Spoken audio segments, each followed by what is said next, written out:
Pacifica Radio, I'm Christina Onnested. Lawmakers in the House have passed protections for same-sex marriage, sending the bill to President Joe Biden, who's expected to sign it. Eileen Alfandary has more. House Speaker Nancy Pelosi celebrated the landmark legislation. Today, Congress sends the Respect for Marriage Act to the President's desk, a glorious triumph of love and freedom. The push for a federal law gained urgency after U.S. Supreme Court Justice Clarence Thomas indicated in a concurring opinion overturning Roe v. Wade abortion protections that the court's same-sex marriage ruling could be re-examined too.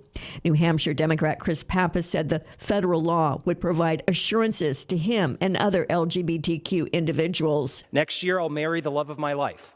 And it's unthinkable that if the Supreme Court heeds Justice Thomas's call, that our marriage might not be recognized in New Hampshire where we live, but not across the country.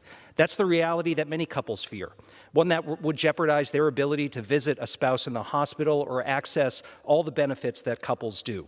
The legislation would not require states to allow same-sex couples to marry, as the Supreme Court decision now does, but it would require states to recognize all marriages that were legal where they were performed and to protect current same-sex unions if the Supreme Court's 2015 decision were overturned.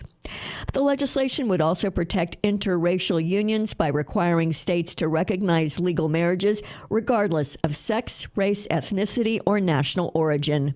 I'm Eileen Alfandary for Pacifica Radio. A bill to rescind the COVID-19 mandate for members of the U.S. military has passed the House.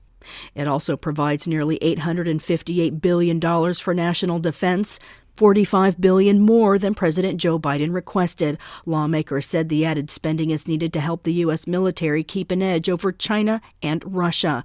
The year's bill also supports a 4.6% pay raise for military members and the Defense Department's civilian workers. The Senate is expected to approve the bill soon. California Democrat progressive Barbara Lee is among the no votes. In a statement, she said she could not support what she called the bloated defense budget, which continues the legacy of wasteful military spending. She also slammed the legislation for failing to include her measure to repeal the 2002 authorization for use of military force. And she said, quote, "Just think of the progress we would make to combat our real national security threats like climate change, the housing crisis, domestic terrorism, and economic and racial inequality if we invested $847 billion in the people rather than the Pentagon," unquote. Olympic gold medalist WNBA star Brittany Griner has returned home to the United States after nearly 10 months in Russian jail.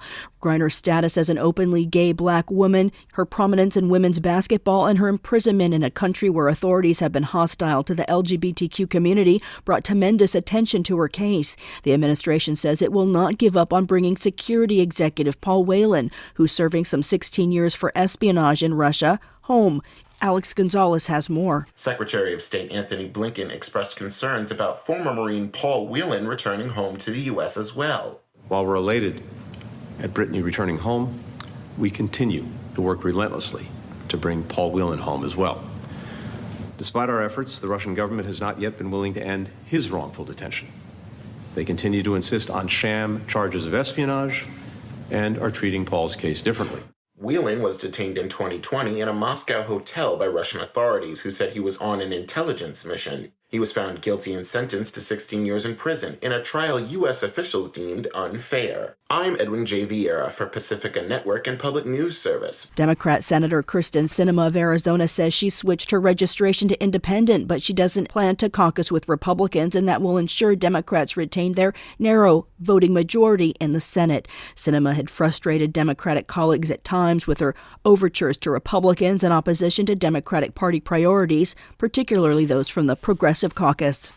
Ukraine's finance minister says crucial Western financial aid is not charity but self-preservation as donor countries share the price of turning back Russian aggression. He said he believes European Union officials will resolve their dispute with Hungary that's holding up 18 billion euros in loans to Ukraine and would cover a large part of its looming budget gap. The outside financing's needed to avoid printing money at the central bank to cover basic needs like pensions, a practice that risks fueling already painful inflation amidst a war in Ukraine. Airport workers across the country went on strike at 15 airports to demand better wages and working conditions and draw attention to legislation to support them. Meanwhile, on Capitol Hill, lawmakers spoke in favor of the Good Jobs for Good Airports Act, championed by Democrat Ed Markey of Massachusetts. It would set a minimum wage of $15 an hour for airport service workers and ensure paid time off, holidays, health care, and other benefits. The bill would give benefits similar to what federal contractors currently receive. The former warden of a federal women's prison in California, where inmates say they were subjected to rampant sexual abuse, was convicted of abusing the inmates and forcing them to pose naked in their cells. The jury found Ray Garcia guilty on all 8 charges against him. He faces up to 15 years in prison. I'm Christina Onestad reporting for Pacifica Radio.